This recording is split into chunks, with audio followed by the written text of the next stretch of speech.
السلام علیکم۔ آج کی اس نشست میں ہم ایک بہت ہی زبردست اور گہرے موضوع پر بات کرنے والے ہیں۔ آج ہم اس بات کا جائزہ لیں گے کہ سچائی کا اصل راستہ کیا ہے۔ یہ ایک ایسا خاکہ ہے جس کی بنیاد قرآن مجید اور اہل بیت علیہم السلام کی تعلیمات پر رکھی گئی ہے، اور ہم اسے رہبر معظم آیت اللہ خامنئی کی بصیرت کی روشنی میں سمجھیں گے۔ تو بس بغیر کسی تاخیر کے سیدھے موضوع کی طرف چلتے ہیں۔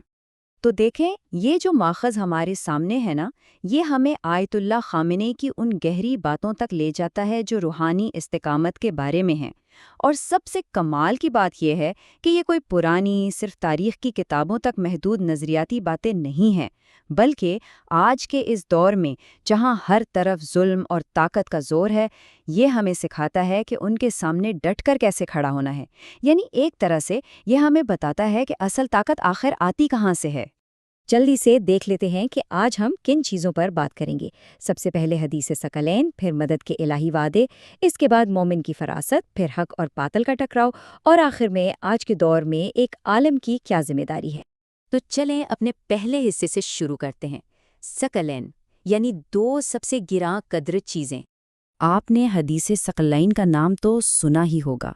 اس تجزیے میں جس بات پر سب سے زیادہ زور دیا گیا ہے وہ یہ ہے کہ قرآن مجید اور اہل بیت کے درمیان ایک ایسا رشتہ ہے جسے کبھی توڑا نہیں جا سکتا۔ یہ دونوں ہمیشہ ایک ساتھ ہیں۔ یعنی اگر آپ کو روحانی کمال چاہیے، ایک مکمل رہنمائی چاہیے، تو ان دونوں کو ایک ساتھ تھامنا پڑے گا۔ ایسا بالکل نہیں ہو سکتا کہ آپ ایک کو مان لیں اور دوسرے کو چھوڑ دیں۔ یہ دونوں ایک دوسرے کی تشریح بھی کرتے ہیں اور حفاظت بھی۔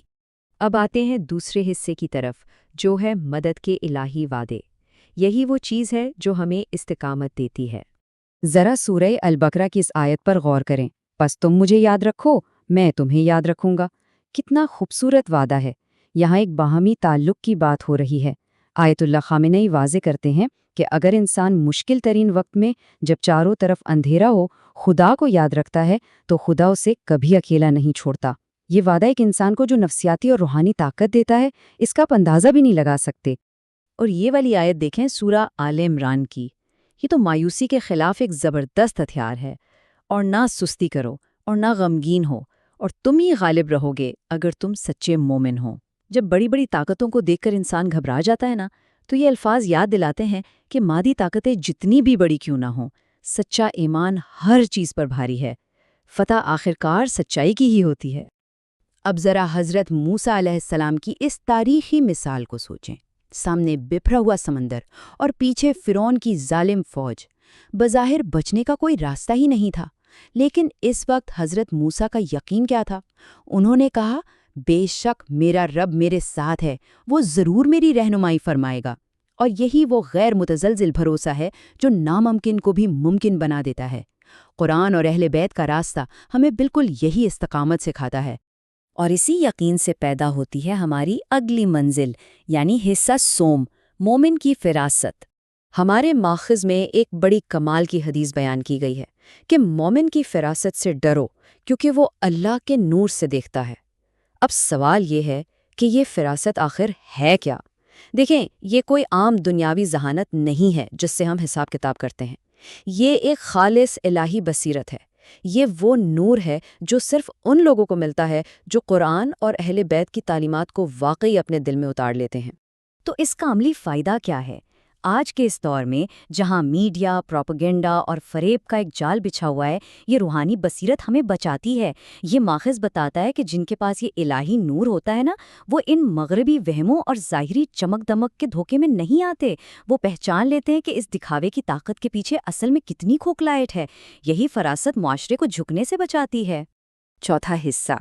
اب بات کرتے ہیں تاریخ کے سب سے بڑے ٹکراؤ کی، یعنی حق بمقابلہ باطل۔ اگر ہم انسانی تاریخ کو دیکھیں نا، تو یہ ہمیشہ سے دو راستوں کی کہانی رہی ہے۔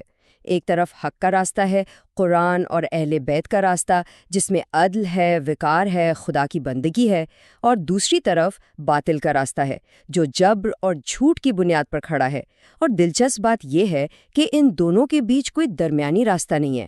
یہ دونوں ایک دوسرے کی مکمل ضد ہیں، اور اسی نظریاتی جنگ نے کربلا کے عظیم المیے کو جنم دیا۔ جب یہ دونوں طاقتیں آمنے سامنے آئیں تو تاریخ نے وہ جملہ سنا جس کی گونج آج تک محسوس ہوتی ہے۔ امام حسین علیہ السلام نے فرمایا، مجھ جیسا اس جیسے کی بیعت نہیں کر سکتا۔ ذرا الفاظ کی گہرائی دیکھیں، یہ صرف دو انسانوں کا مسئلہ نہیں تھا۔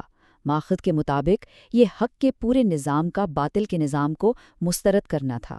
یہ اس بات کا اعلان تھا کہ جس کے دل میں ثقلین کی محبت ہو اس کا سر کٹ تو سکتا ہے، جھک نہیں سکتا۔